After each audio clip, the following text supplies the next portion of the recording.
አንባቢ ከመሞቱ በፊት 1000 ጊዜ ይኖራል። መጽሐፍን ማያነብ ግን ያቸው ያለችውን አንዱን ህይወት ኖሮ ያልፋል የሚባል አባባል ሰምታችሁ ታውቃላችሁ?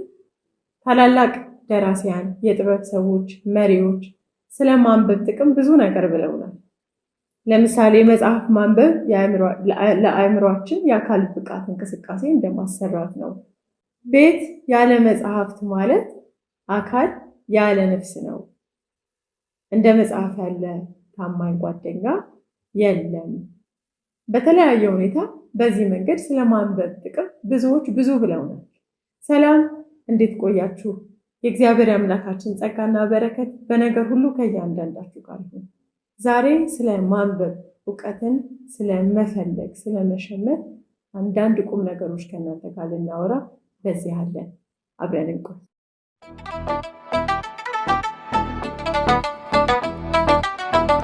እንኳን ደህና መጣችሁ። ይህ የእረኛው መንገድ የዩቲዩብ ሾው ነው። በቅርብ ጊዜ የተደረጉ ዓለም አቀፍ ጥናቶች እንደሚጠቁሙት ከሆነ ባለፉት 20 ዓመታት በጣም በሚያስደንቅ ሁኔታ ሰዎች ከንባብ እየራቁ እንደመጡ ይሄ ጥናት ጠቁሟል። ለመጽሐፍ ያለ ታማኝ ጓደኛ የለም። በተለያየ ሁኔታ በዚህ መንገድ ስለማንበብ ጥቅም ብዙዎች ብዙ ብለውናል። ሰላም፣ እንዴት ቆያችሁ? የእግዚአብሔር አምላካችን ጸጋና በረከት በነገር ሁሉ ከእያንዳንዳችሁ ጋር ይሁን። ዛሬ ስለ ማንበብ እውቀትን ስለመፈለግ ስለመሸመት አንዳንድ ቁም ነገሮች ከእናንተ ጋር ልናወራ በዚህ አለን። አብረን እንቆይ።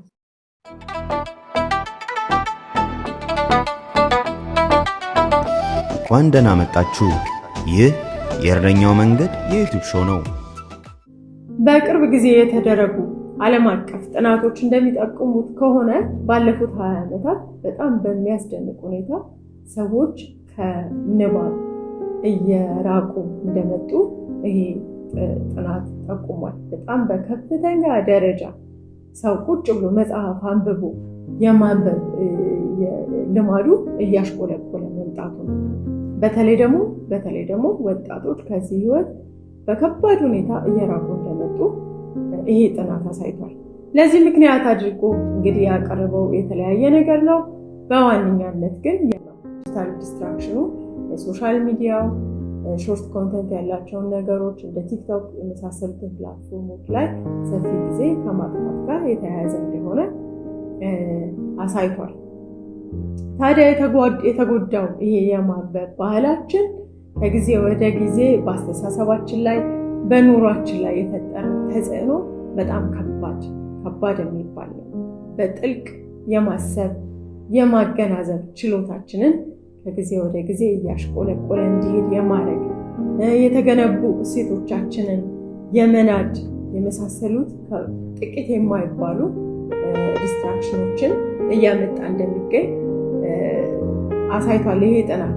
ዞሮ እኔ በዋነኛነት ዛሬ ላወራችሁ የምፈልገው ነገር አለማንበብ ወይ የእግዚአብሔርን ቃል ቁጭ ብሎ ወይም በመንፈሳዊ ህይወታችን ላይ ከእውቀት ጋር የተያያዘ ነገር መስራት አለመቻል በጣም ትልቅ ክፍተት እንደሆነ እሱን አይተን እንዴት ነው ታዲያ ወደ ማንበብ ህይወት ራስን በእግዚአብሔር ቃል እውቀት ወደ ማገዝ በራስ ላይ ከሚፈጸም ከዚህ ከባድ ወንጀል ነፃ ልንወጣ የምንችለው የሚለውን ነገር በተለየ ሁኔታ ዛሬ እንድናይ እፈልጋለሁ።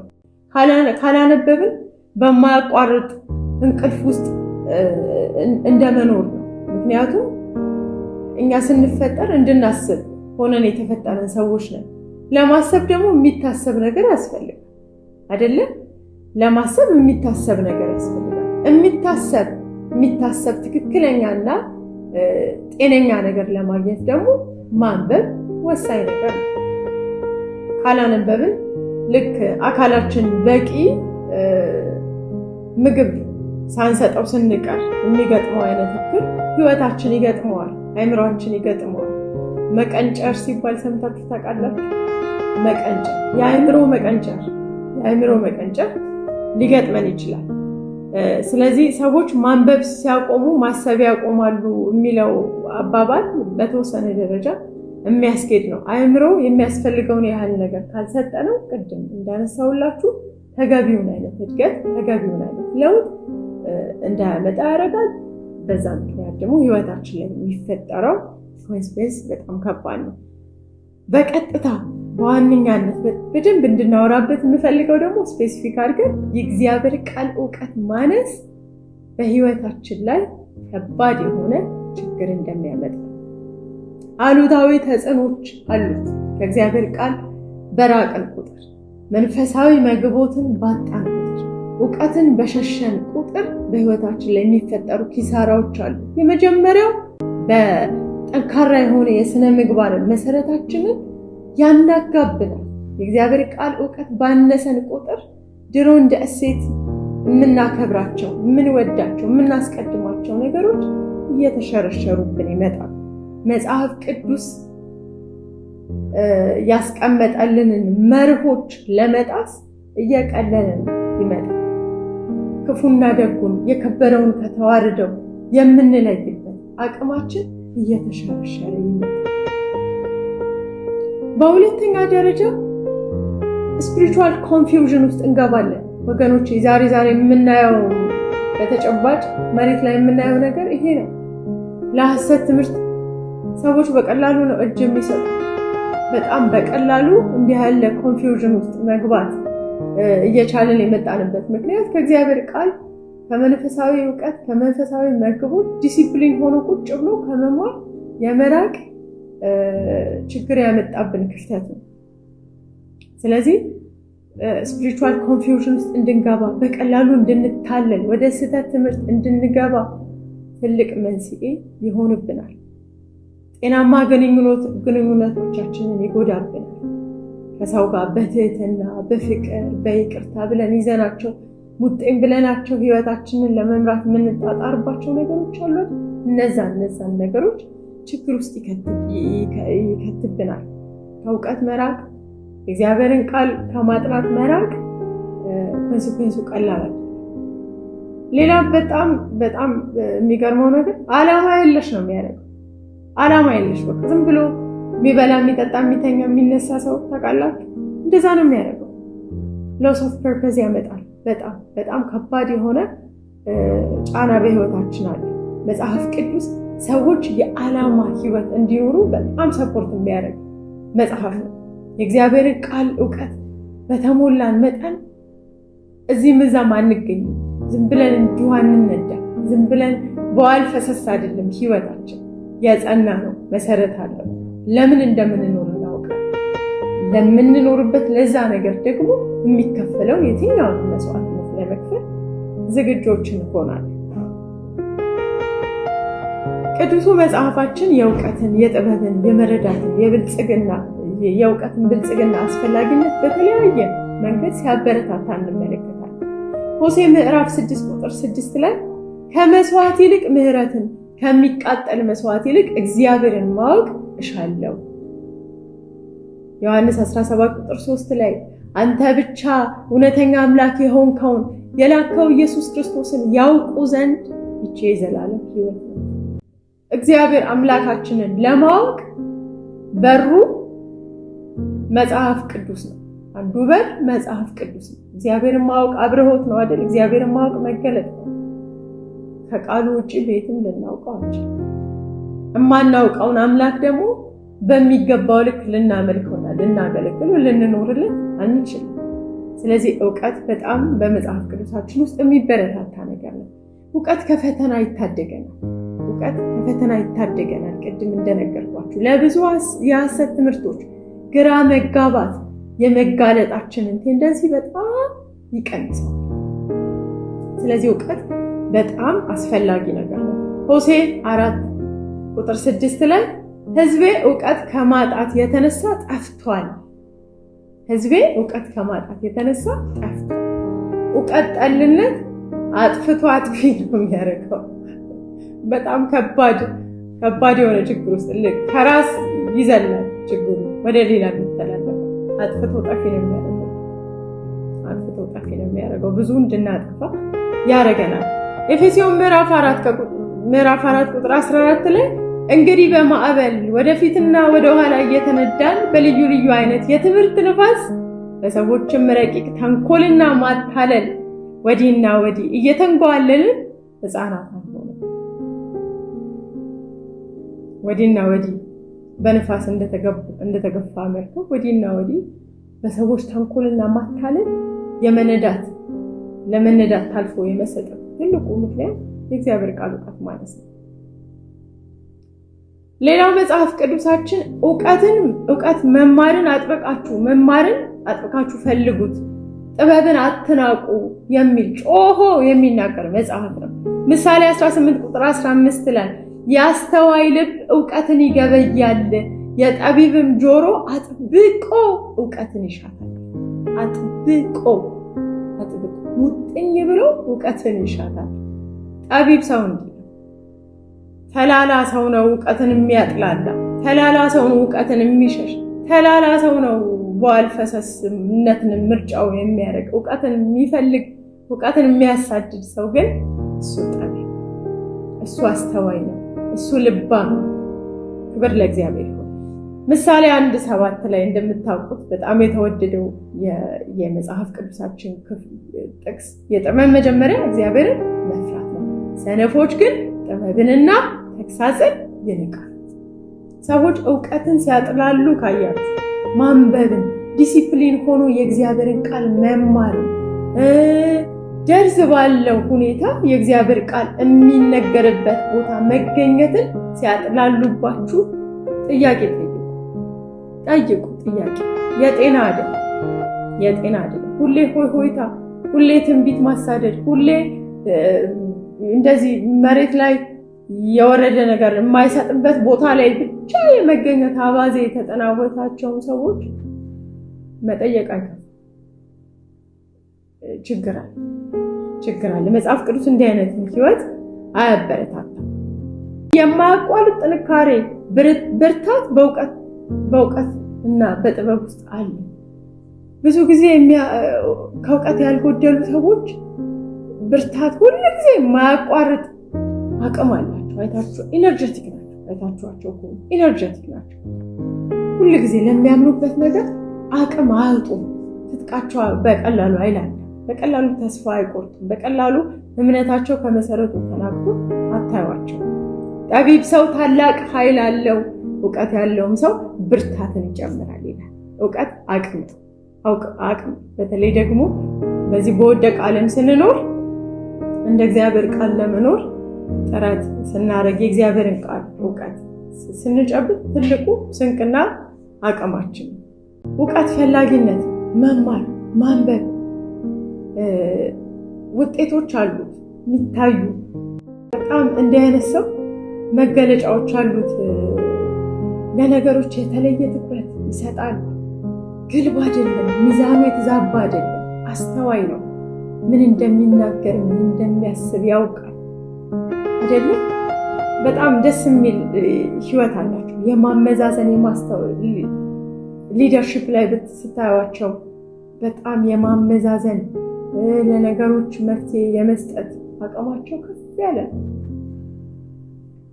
ጥልቅ አድማጮች ናቸው። የሚያነቡ ሰዎች ራሳቸው ላይ ኢንቨስት የሚያደርጉ ዕውቀትን የሚጨምሩ ሰዎች አድማጭ ናቸው።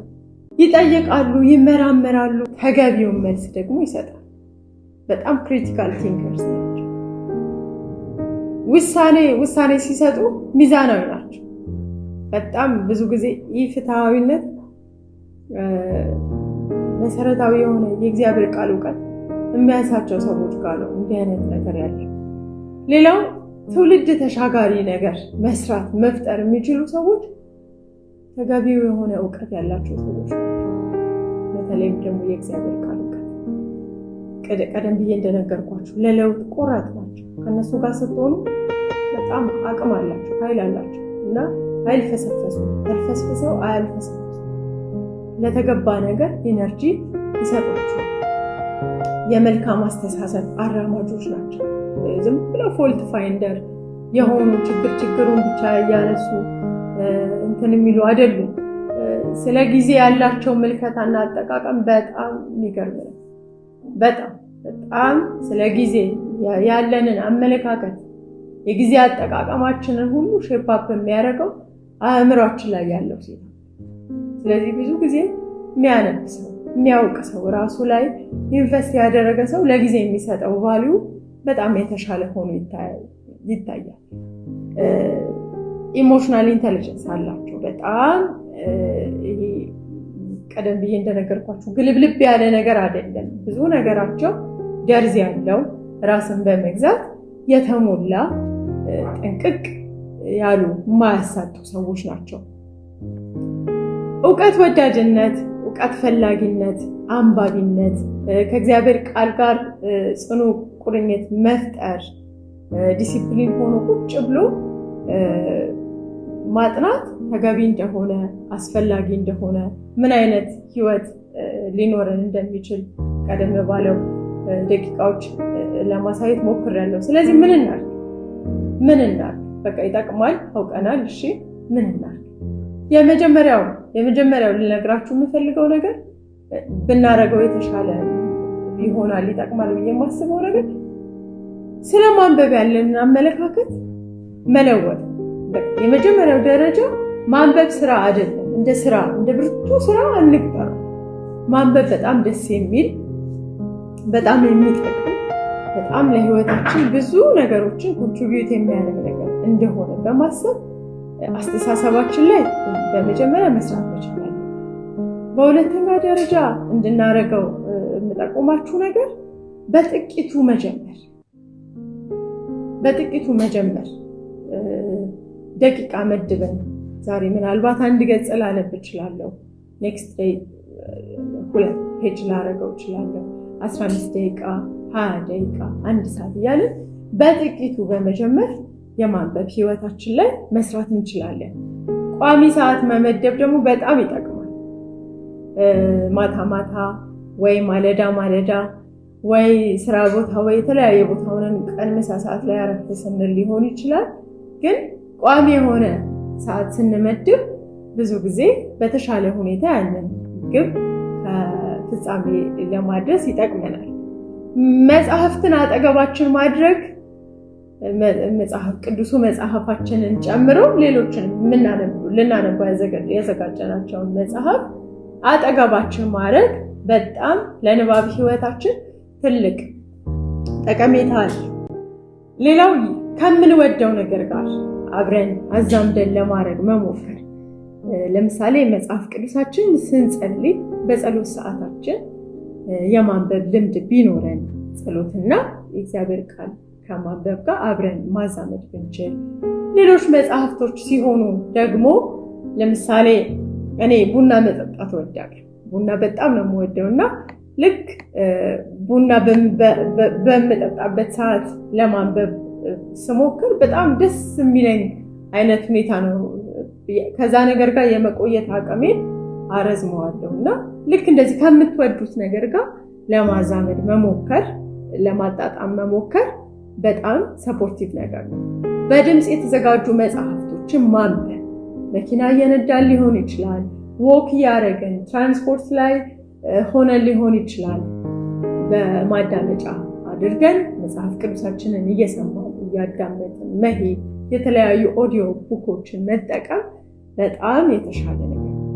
ሌላው እዚህ ጋር ሳልጨምርላችሁ ማለፍ የማልፈልገው ነገር የተሻለ የማንበብ ልማድ ካላቸው ሰዎች ጋር ህብረት መፍጠር ያበረታቷቸዋል፣ ኢንስፓየር ያደርጓቸዋል።